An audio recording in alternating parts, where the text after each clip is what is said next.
और हम तो कहते हैं परिवार चुनाव लड़े, सारा परिवार चुनाव लड़े, सीटें छांट लें, बल्कि एक सीट पे क्यों तो 5-7 सीटें छांट सकते हैं। बड़ा परिवार है, बड़ा वजूद है, तो और रिश्तेदारों को भी लाके चुनाव लड़े। हम तो शुभकामनाएं देते हैं, हमें क्या दिक्कत है। समझ आता है कि अपने डूबते हुए राजनीतिक वजूद को बचाने के लिए बार बार ये इस तरह के अपने राजनीतिक अपमान को बचाने के लिए काम कर रहे हैं। तो नया साल शुरू हो चुका है और नए साल के बीच नए समीकरण जो हैं वो अम्बाला में बनते नजर आ रहे हैं। आज चौधरी निर्मल सिंह अपने परिवार के साथ जो है वो पार्टी में शामिल होने जा रहे हैं। घर वापसी वो बता रहे हैं, लेकिन 3-4 पार्टियां जो हैं इस बीच बदल चुके हैं। विधायक असीम गोयल हमारे साथ मौजूद हैं। विधायक जी, फिर दोबारा चौधरी निर्मल सिंह जो है कांग्रेस में जा रहे हैं, घर वापसी से बता रहे हैं, क्या समझते हैं, कितने समीकरण?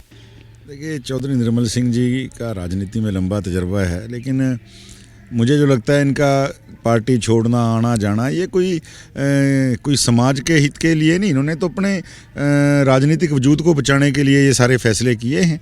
और वो घर वापसी बता रहे हैं, जो भी हैं उनकी अपनी एक राजनीतिक, मैं तो कहूँगा ये भी राजनीतिक एक वक्तव्य है उनका, और उनको आने वाले भविष्य के जो राजनीतिक जीवन की मैं शुभकामनाएं देता हूँ। कोई कह रहा है कि कुमारी सैलजा की घेराबंदी की है, कोई कह रहा है असीम गोयल की घेराबंदी की है। घेराबंदी किसकी होगी निर्मल की वापसी के बाद? देखिए, ये तो समय बताएगा।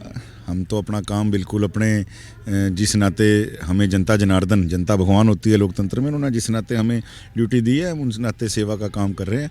और घेराबंदी किसकी होगी किसकी नहीं होगी समय बताएगा।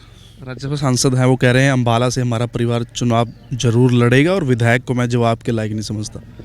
देखिए, वो उनकी सोच है। हम तो एक बात जानते हैं, जिस पार्टी ने उनको यहाँ तक पहुँचाया, गर्त से, राजनीतिक गर्त से निकाल के जिस परिवार को यहाँ तक बिठाया, और वो अगर इस तरह का एक अपने, मैं कहना चाहता हूँ कि एक ऐसा बड़ा बयान जो वो दे रहे हैं, तो उनकी सोच है। बड़े बड़े बोल बोलने वाला, बड़ी बातें करने वाला, उसका क्या हश्र होता है ये आपको ही पता है। और हम तो कहते हैं परिवार चुनाव लड़े, सारा परिवार चुनाव लड़े, सीटें छांट लें, बल्कि एक सीट पे क्यों तो 5-7 सीटें छांट सकते हैं। बड़ा परिवार है, बड़ा वजूद है, तो और रिश्तेदारों को भी लाके चुनाव लड़े। हम तो शुभकामनाएं देते हैं, हमें क्या दिक्कत है। 3 पूर्व विधायकों को पटकनी आपने दी है अलग अलग चुनाव में। अब तीनों विधायक आपके खिलाफ ताल ठोकेंगे। 2 तो एक ही पार्टी में अब आ चुके हैं, तो क्या थोड़ा चुनाव को लेकर थोड़ा डर है थोड़ा मन में?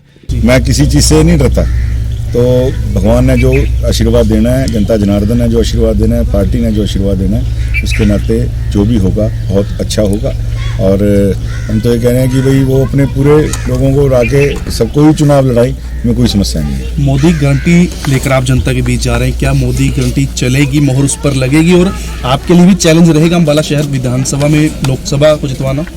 माननीय मोदी जी ने जिस नाते 9.5 साल में इस देश का पूरा दिशा और दशा दोनों को बदलने का काम किया, और अभी 3 राज्यों के रिजल्ट उसकी सबसे बड़े एक साक्ष्य हैं कि किस नाते मोदी जी की गारंटी को लोगों ने सराहा भी है, देखा भी है, और उसके ऊपर मोहर भी लगाई है। और देश के अंदर निश्चित रूप से इस बार पिछले बार लोकसभा की जो सीटें आई हैं उससे ज़्यादा सीटें आने वाली हैं। मोदी जी के नाम के ऊपर तीसरी बार भारतीय जनता पार्टी सरकार बनाने जा रही है।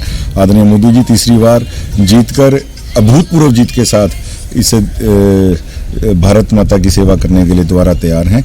और लोकसभा जिस तरह आपने कहा जिताना, मोदी जी के नाम पे हम लगातार 2 बार चुनाव जीते हैं, और तीसरी बार भी और अच्छे मार्जिन से चुनाव जो है लोकसभा का जीतेंगे। ईडी लगातार सम्मन भेज रही है केजरीवाल को, तो कुछ लोग कह रहे हैं कि चौधरी परिवार ने इसलिए पार्टी तो नहीं बदल दी कि ईडी के लगातार सम्मन जा रहे हैं। देखिए, लोग कुछ भी कह सकते हैं, लेकिन मैं तो बात मानता हूं, अगर केजरीवाल साहब ने कुछ नहीं किया तो ईडी से डर काहेगा। सारी बातें एक बार पेश होकर बता दें क्यों ये स्वांग करने का जो, और चौधरी साहब ने किस कारण छोड़ी या नहीं छोड़ी है, मैंने जैसे बताया वो बेहतर बेजा वो जानते हैं, लेकिन हमें ये समझ आता है कि अपने डूबते हुए राजनीतिक वजूद को बचाने के लिए बार बार ये इस तरह के अपने राजनीतिक दुकान को बचाने के लिए काम कर रहे हैं। हमारे देश में एक बड़ी घटना मैं कहूँ या एक बहुत बड़ी बात मैं कहूँ 22 तारीख को होने जा रही है।